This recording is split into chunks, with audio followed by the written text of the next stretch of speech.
kuwa na uhuru ndani ya Yesu na kuwa katika bonde la uvuli wa mauti. When I came this morning to your church, wakati nimekuja kanisani kwenu mahali hapa leo, I saw how you praising the Lord nikaona namna ambavyo mnamuinua na kumsifu and worshiping Him, na namna ambavyo mnamsifu Mungu. and God gave me peace. Mungu akawa amenipa amani. You are the salt and light in this dark place. God is going to use your church and each individual of you to reach them. Mungu anakwenda kutumia kanisa lenu moja moja kwa ajili ya kuikomboa Zanzibar. Do not give up. Usikate tamaa. Even though they are enemy of God, but they are your friend. Lakini hata kama wako mbali na uwepo wa Mungu, lakini hao ni rafiki zako. He will use you. Mungu akutumia wewe. That is my prayer, that you be persistent. Haya ndio maombi yangu endelevu. And do not give up, believing someday they too know Christ. Usikate tamaa, endelea kuamini, kumwamini Yesu. Okay, let me start my preaching. Okay? Sasa hebu ngoja nianze kwanza sasa mahubiri ya leo. I came from America. Nimekuja kutoka Marekani. But I'm not an ordinary white guy like Nate. Jina langu naitwa na mimi ni kama tu Nate. When I look at you, na ninapokuwa naangalia nyinyi, I don't see the color. Lakini sioni rangi. I don't see you are inferior, less than me. Ninawaona kwamba nyinyi sio watu wa kushinda. I don't judge you. Lakini na mimi pia siwezi kwa I look at you ninapokuangalia as my brother and sister. Na ni kama kaka zangu na dada zangu. I'm originally from a country called Nepal. Ninatoka sehemu moja panaitwa Nepal. It is a little country between India and China. Pale ni kati ya India na China. Before I came to US 1989, kabla sijaja hapa usiku wa leo, I was born and raised in a Hindu family. Nilikuwa kwa Wahindi, nilikuwa ninawaombea. I'm pretty sure in your country they have some Hindu people from India. Lakini pia bado hapa najua kwamba wapo watu kutoka India. Their whole idea is to do good better than worse. Lakini jambo la muhimu ni kufanya vitu vizuri vyenye thamani. You have to do more good to go to heaven.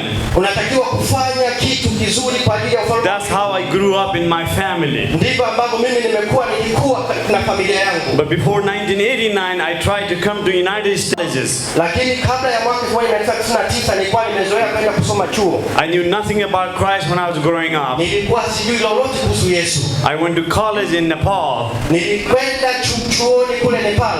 And I got 2 times opportunity to go to underground church. Nikawa nimepata nafasi mbili kwa ajili ya makanisa ya chini kwa chini. Because Christianity was illegal, so we have to meet in underground. Wakati huo Nepali swala la kuwa Mkristo ilikuwa linaonekana ni jambo ambalo lisilofaa. That was all I knew about Christianity before I came to America. Lakini wakati nilikuwa kule nikawa naeleza habari ya Ukristo kabla sijarudi Marekani. When I came to America, wakati nilipokuwa nimeenda Marekani, I got accepted by one university. Nikawa nimekubalika na watu fulani. I came 1989 as a student.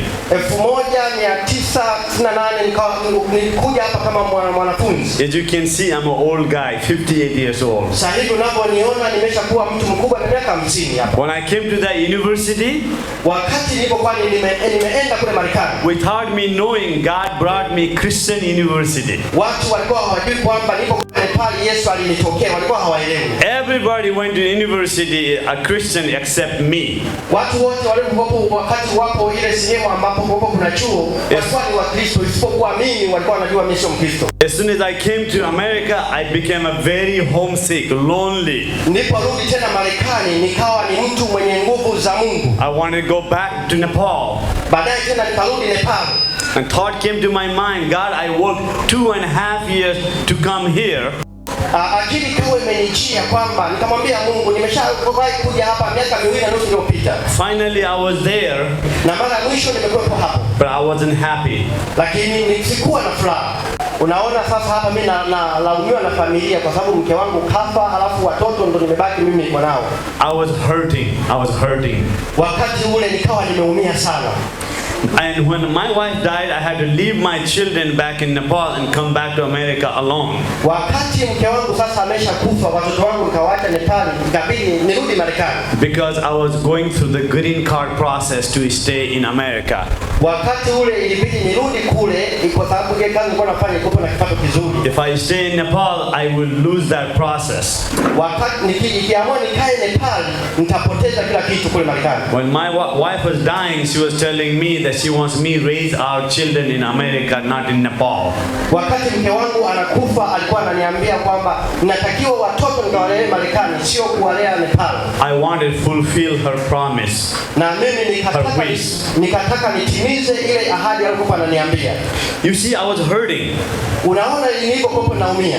When you are hurting as a Christian, wakati ukiwa umeumizwa kama Mkristo, you have two choices. Unakuwa na machaguo mawili. Either run towards God, aidha ukimbilie kwa Mungu, or run away from God. Au ukimbilie kutoka kwenye uwepo wa Mungu. I chose to run towards God. Nikaamua kukimbia kumwelekea Mungu. His arms were wide open. Ni wakati huu ambapo malango to welcome me, wakati malango yamefungwa kwa ajili yangu, to console me, kwa ajili ya kuweza kunisaidia, to love me, kwa ajili ya upendo. Have you ever seen little kid when they get hurt? Ushaikuona wale watoto wadogo, they always run towards their mom or dad. Wanakuwa wanakimbilia kwa mama. Because they know if they run towards dad, wanajua kwamba wakienda kwa baba, his dad will take care him or her. Yeye anaweza akawasaidia. It's the same way when we are hurting. Ni vile we must run towards our God. Sisi Wakristo tunataka kukimbilia kwa Mungu, who will comfort us, ambaye yeye ataweza kutupumzisha, and take care of us as his own children. Na pia anachukulia kama watoto wake. As a Christian, we will never run away from God. Kama Wakristo tutatakiwa kukimbilia kwenye uwepo wa Mungu. Rather, we will run towards him. Lakini tutakimbilia kwenye uwepo wa Mungu. Our God is the Prince of Peace. Lakini Mungu yeye hutupa amani. And the giver of our lives. Lakini pia anatunza maisha yetu. In John 16:33. Yohana 16:33. Yohana 16 mstari ule. Jesus says, Yohana 16 mstari wa 33, Yesu akasema, I have told you these things. Mimi nimekuchagua wewe. So that in me, kwa sababu kupitia mimi, you may have peace. Utakuwa na amani. In this world, katika neno hili, you will have trouble. Lakini pia unaweza kupitia majaribu. But take heart. Lakini pia uwe na moyo, ukaze moyo. I have overcome the world. Lakini majaribu yote nimeyashinda. If some of you never face tough time in your life, lakini kati yenu ni nani ambaye apitia mambo magumu? I'm very glad to hear that. Lakini nitashukuru kusikia hivyo. But I want to warn you. Lakini nataka nikuonye. Tough times will come. Mambo magumu yanapokuwa yanakuja. If it's not today, kama sio leo, it will be tomorrow. Itakuwa kesho. If you're not tomorrow, it will be in 7 days. Kama sio kesho, itakuwa siku inafuata. Tough time will come. Lakini nyakati ngumu zinakuja. Your hardships may be different than mine. Lakini pia unapopitia nyakati ngumu, but it will be still hardship and tough times. Lakini bado pia wewe simama kwa uimara kabisa. As you told you my life story. Kama nilivyokuambia habari ya maisha yangu. But I want to draw some conclusion from my hard stories. Kuna kitu unaweza kuwa umejifunza kutoka kwenye habari yangu. When you go through the tough times, ukipitia nyakati ngumu, I have 3 points I want to tell you. Kuna mambo matatu makubwa mazuri nataka nikwambie. Number 1. Kitu cha kwanza, when you go through hard times, ukipitia nyakati ngumu, God's promises, Mungu amekuahidi, will never cease. Yeye hawezi kulala, nor diminish in your lives. Hawezi kushinda kitu chochote kwa maisha yako. It will stay the same. Yeye atabaki vile vile. It is our tendency to question God. Ndio imekuwa kawaida yangu kumuuliza Mungu. His love and promises. Katika upendo wake na yale aliyoahidi. When we have a hard time. Wakati tukiwa na nyakati ngumu. Does he really love me? Je, ni kweli wewe unanipenda Mungu? If his promises are true, kama ahadi zako ni kweli, why I'm going through my tough times? Kwa nini napitia nyakati hizi ngumu? Your tough times may be your health. Lakini nyakati ngumu inawezekana or not having money, ikawa issue ya hela, or your persecution from other people, lakini pia ukawa umedhulumiwa na watu or wengine, your own family member. lakini pia hata katika familia yako mwenyewe. Through my wife's sickness and death, Kupitia kule kuumwa na kufa kwa mke wangu, separation from my children, na pia nikawa nimetengwa na watoto wangu, I never doubted Jesus' love for me. lakini sikuweza kuacha upendo wa Mungu. His promises never leave me Lakini pia ahadi zake haziwezi kuniacha, or forsake me. lakini pia haziwezi kwenda mbali na mimi. Here are some Bible verses that I like Kuna mstari mmoja kwa Biblia ambao naupenda during those hard times. wakati wa nyakati hizo ngumu. Deuteronomy 31:8 Kumbukumbu lile la Torati tule ya 31 says, mstari ule wa 8 inasema, "It is the Lord who goes before you. lakini ni Mungu, je, sio Mungu ambaye yuko mbele yako wewe? He will be with you. Yeye atakuwa na wewe wakati wote. He will not leave you, Hawezi kukuacha, forsake you. lakini pia atakusaidia. Do not fear Usiogope, or dismay." usiogope. He was there for me. Na Mungu alikuwa pamoja na mimi. I never doubted that. Lakini sikuweza kuweka mashaka wakati ule. Even though my Hindu family were doubting, Familia yangu ya Kihindi walipokuwa wenyewe wakati wananitenga, but I never did because I knew His promises. lakini mimi sikuweza kupoteza tumaini. Nilijua kwamba kuna ahadi ya Mungu. Exodus 14:14. Yes. Exodus 14:14 Kutoka 14:14 says this, inasema, "The Lord will fight for you, Mungu atapigana kwa ajili yako, and you have only to be silent." lakini wewe utanyamaza kimya. Isaiah 41:10 says, Isaya sura 41 mstari wa 10, "Do not fear, usiogope, for I am with you. mimi niko pamoja na wewe. Do not be afraid, Usiogope, for I am your God. na mimi ndiyo Mungu wako. I will strengthen you, Nitakufanya wewe imara, I will help you, nitakusaidia, I will hold unto you lakini pia nitakuwa pamoja na wewe, with my righteousness lakini pia katika utumishi wangu, right hand." lakini katika mkono wangu. See, you see the promises all over the Bible. Je, unaziona ahadi za Mungu zote katika Biblia? One more, Isaiah 43:2 Isaya 43 mstari wa 2 says this, inasema, "When you pass through the waters, ukipita kwenye nyakati ngumu, I will be with you. nitakuwa pamoja na wewe, And through the rivers, lakini pia katika mito they shall not overflow you. haitaweza kukugarikisha. When you walk through the fire, Ukitembea katikati ya moto, you shall not be burned, hutaweza kuungua, nor shall the flame scorch you." na hamna kitu chochote kinachoweza kukudhuru. God loved me through my difficulties. Lakini Mungu mimi akawa ameniinua kutoka kwenye nyakati ngumu, He walked me through my darkest times. akawa anatembea wakati napita kwenye giza. His promises were new every day. Yeye ana ahadi mpya kwangu kila itwapo leo. He made me what I was Yeye Mungu amenifanya kwa namna ambavyo nilikuwa, and felt His overwhelming love. akasikia kwa yale ambayo nayapitia. If He did that to me, Lakini kama alifanya kwangu, He can do the same thing to you. ataweza kufanya na kwako pia. So do not doubt.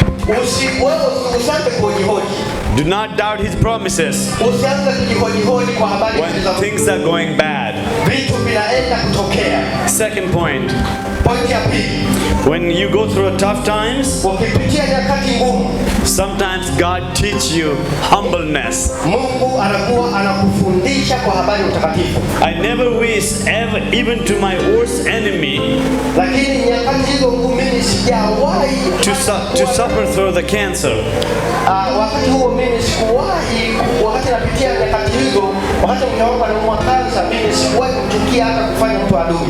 There were days I cry out to Lord, Wakati wote nilimlilia Mungu, "Why is my wife? kwa nini mke wangu? I have 2 little children.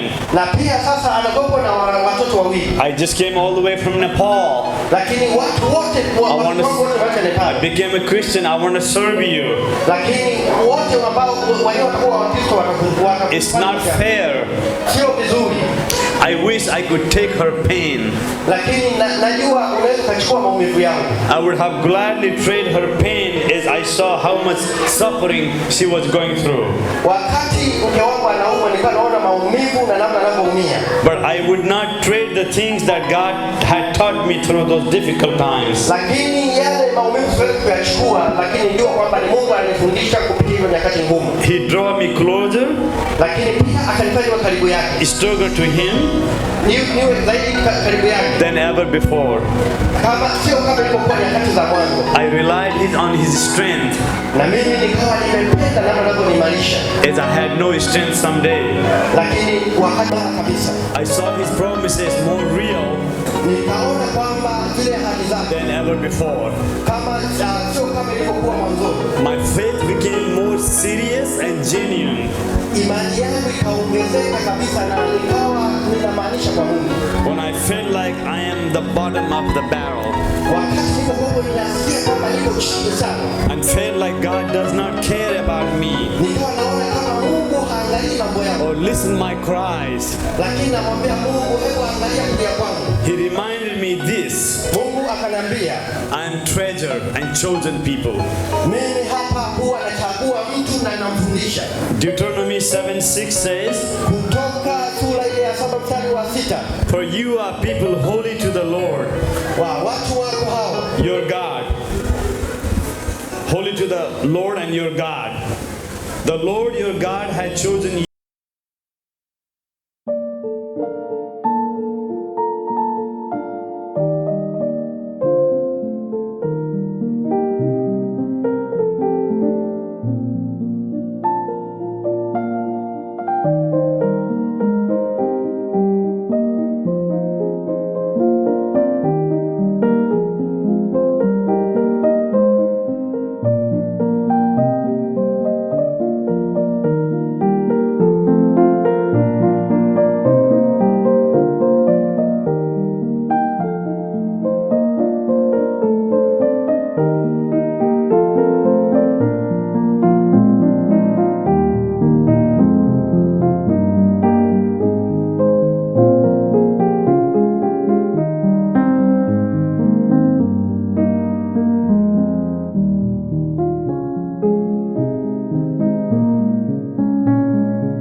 Dealing with sickness and loss of your loved ones. Very hard and traumatic. On the top of that, I had to deal with so many other things. Such as financial problem. Away from my children. Managing my full-time job. And taking care of my little children. These were times that I did not know how to go from one day to another. But God saw me through all of the pain and suffering. And provided all of my needs. I was broken. He put me back together.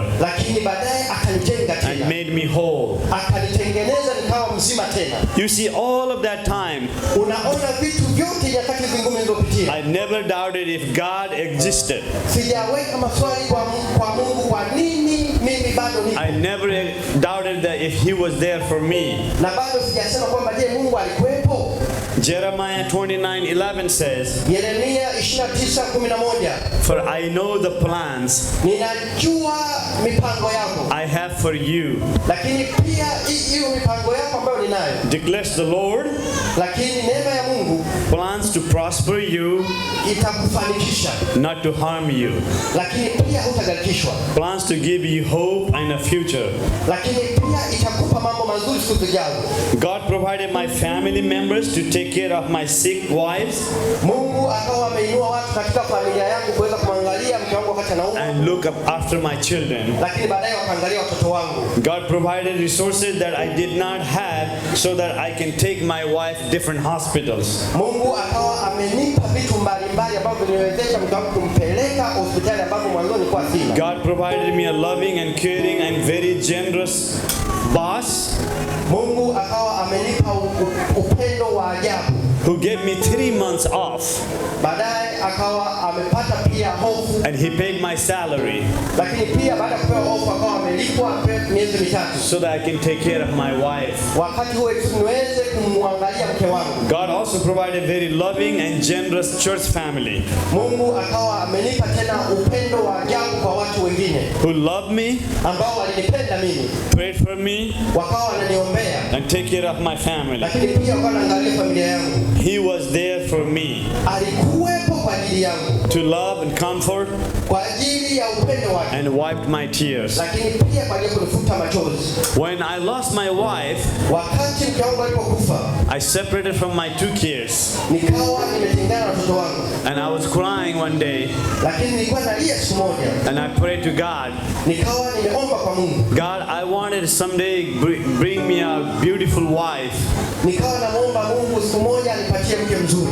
who would not only love you, ambaye atakupenda wewe, give me opportunity to love her, lakini pia mimi atanipa also be a good mother for my kids. lakini pia ataweza kuangalia watoto wangu I vizuri. cried and I prayed, Nikawa nalia huku ninaomba. and a year after, Baada ya hapo, God brought a beautiful woman. baadaye Mungu akanipatia mke mzuri. We dated 9 months, Baadaye tukaenda mpaka miezi 9 and we married, tukawa tumeoana, and she adopted 2 of my kids, na baadaye yeye akawa anapenda sana and watoto we wangu. had another beautiful children. Na sasa tuna mtoto mwingine mzuri. Now those 2 children who lost their mom, Na ambao wale watoto wadogo wale wanamuita mama, one is 26 years old today, lakini mpaka sasa yule mdogo ana miaka, other one is 25 years, wale wengine mmoja ana miaka and we 25. have another one with my second wife. Tunao wengine ambao kwa ajili ya yule mke wa pili She's a 21. ambao sasa ni miaka They 21, all graduated from college. lakini wote wanaisha upendo, They have their own job, lakini sasa hivi wana kazi zao, and they all serving the Lord in different capacity. lakini pia bado wanamtumikia Mungu kwa See, kiwango God fulani. put my life back together, Lakini ni Mungu ambaye ameweza kuyaweka maisha yangu vizuri, and He brought me beautiful wife, lakini pia akanipatia mke mzuri not only to take care of my kid, ambaye ameweza kuangalia but watoto she's wangu, very mission-minded ambapo kwenye kichwa nilikuwa ninachanganyikiwa, and want to serve the Lord. lakini pia na yeye mwenyewe anamtumikia Mungu. If I sell all my, all my asset, Lakini pia nikisema kwa habari ya vitu ninavyovimiliki, give all my money to churches, pia pesa zangu kwa habari she would say, go for it. yeye anasema kwamba nenda katoe, She's that mission-minded. lakini pia yeye unakuwa hapati tabu hata. And I pray to God that bring that woman, we can serve the Lord together. Nilimwomba Mungu kwamba anipatie mke ambaye tutamtumikia Mungu kwa pamoja. And God, He is a faithful God. Lakini ni Mungu mwaminifu. We are so much mission-minded. We do this mission work all over the world. Lakini mpaka sasa tunafanya huduma dunia nzima.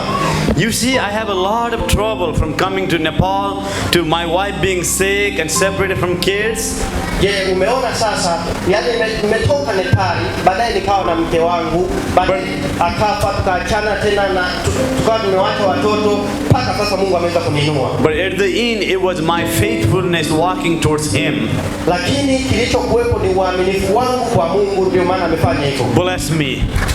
Akawa amenibariki. You know, I want to end this saying Romans 8:28. Kuna kitu Warumi sura ile ya Romans 8:28. Rumi 8:28. That is the living verse for me. Huo ndio mstari ambao ninaishi nao kila siku. And it says, na inasema, and we know, na unajua, here, hello, and we know that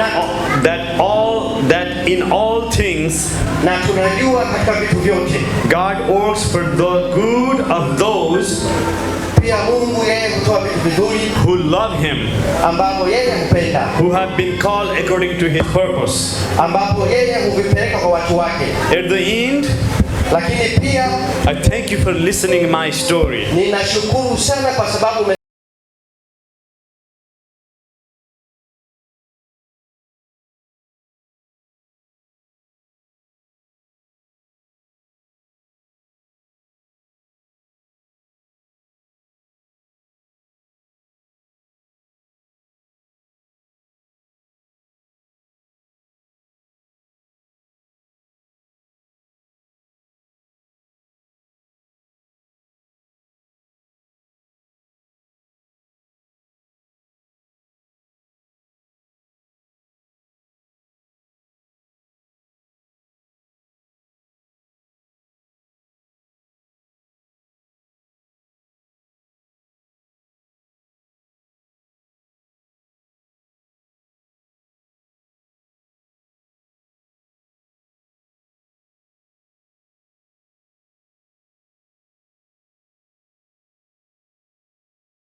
umechagua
pia lazima kumkumbatia.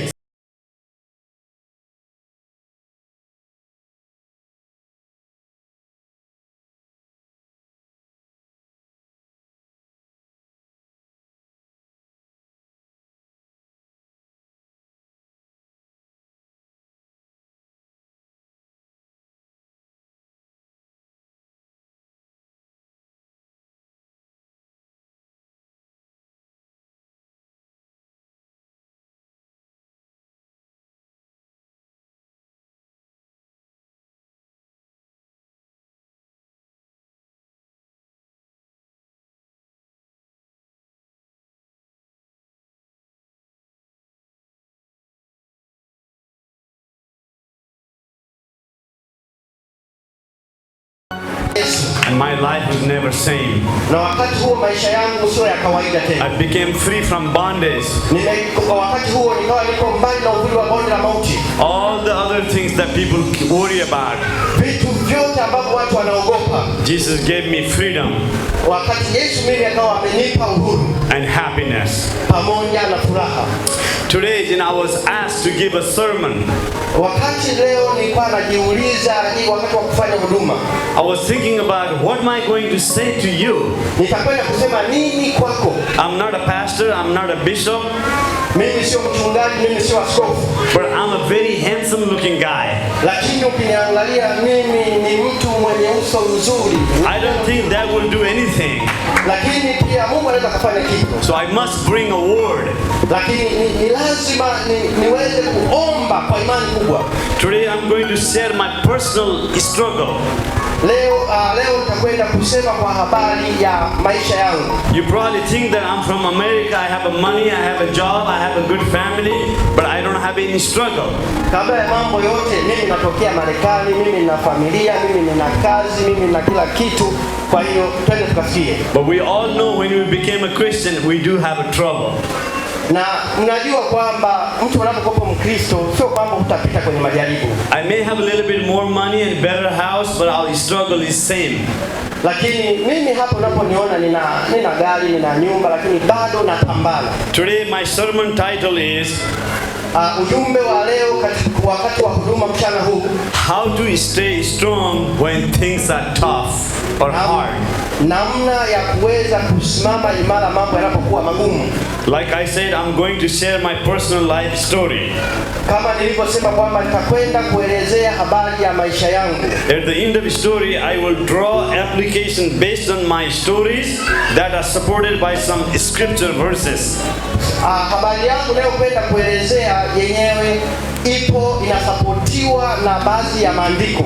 As I share my story, kama nilivyosema kuhusu habari yangu, I want to let you know that my story is not bigger and better than any one of yours. Lakini habari yangu mimi sio kubwa na nzuri kuliko ya mtu mwingine yote hapa. We all have our difficult times. Watu wote wakati wote tunapitia mambo magumu sana. Each one of your story is very powerful. Na kama ukiona kwa habari yako wewe ina nguvu sana. Regardless where we come from and what we do. Kwa vyovyote vile bado Yesu atakuwepo. All God wants us to do is tell our story. Wakati wote Mungu anataka tumwambie mambo yetu. You must tell your story to your Muslim friends. Unatakiwa kuwaeleza habari rafiki zako Waislamu. Because they need Jesus just like you do.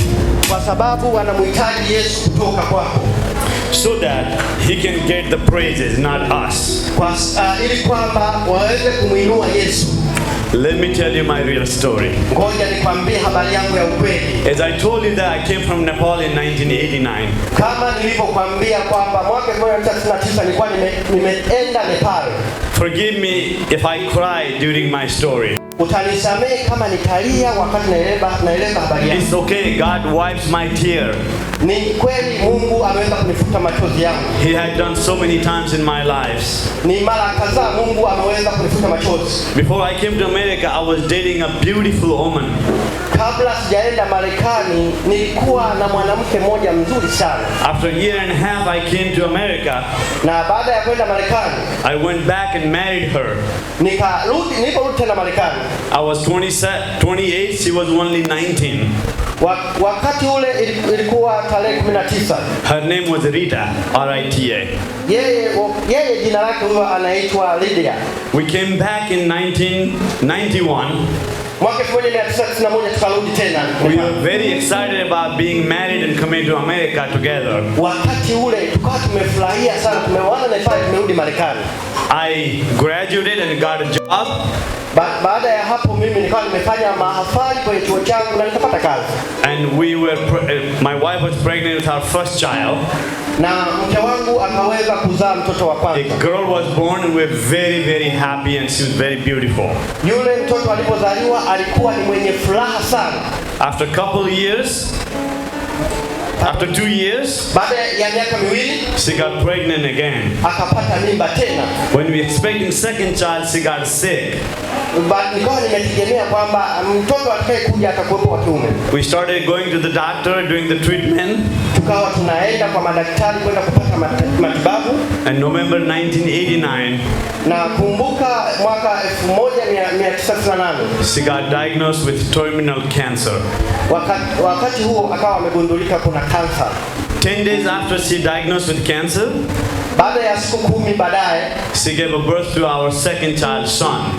Baadaye ikagundulika tena mtoto akawa amezaliwa wa pili. And we started doing all the treatment to remove the cancer. Lakini mtoto yule alikuwa na kansa, tukaanza matibabu. After all the treatment, baada ya matibabu yote, cancer grew further. Kansa ikawa imekuwa sana. And doctors say they couldn't do anything to her. Na pale sasa tunaona kwamba haiwezekani kufanya kitu kingine chochote. After 7-8 months of treatment, baada ya miaka 7 ya matibabu, when doctors said they couldn't do anything, madaktari wakasema kwamba hawawezi kufanya kitu chochote, I took my wife and 2 kids back in Nepal. Nikawa nimechukua mke wangu na wale watoto wangu wawili tukarudi Nepal. So that she can see her family before she died. Ili kwamba twende tukaione familia kabla hajafa sasa. She got diagnosed with cancer in November and she was dead in next October after 11 months. Mwaka ule ilipofika mwezi wa 11 mpaka mwezi wa 12 bado kansa iliendelea kuwepo. When she passed away, I had a 10-month-old son. Baada ya miezi 10 and 2.5 years old girl. Baada ya miaka 2 na nusu tena. And remember, all my friends were Hindus. Wakati huo kumbuka kwamba rafiki zangu wote ni Wahindi. I was the only Christian in my family. Na mimi nilikuwa Mkristo peke yangu. And some of my family started saying that because I forsake their God and became a Christian. Na familia ilikuwa na hasira na mimi kwa sababu mimi. That's why my wife is dead, because I forsake their God. Wakaanza kusema kwa sababu mimi ni Mkristo ndio maana mke wangu amekufa. You see, it's the one thing that I lost my wife.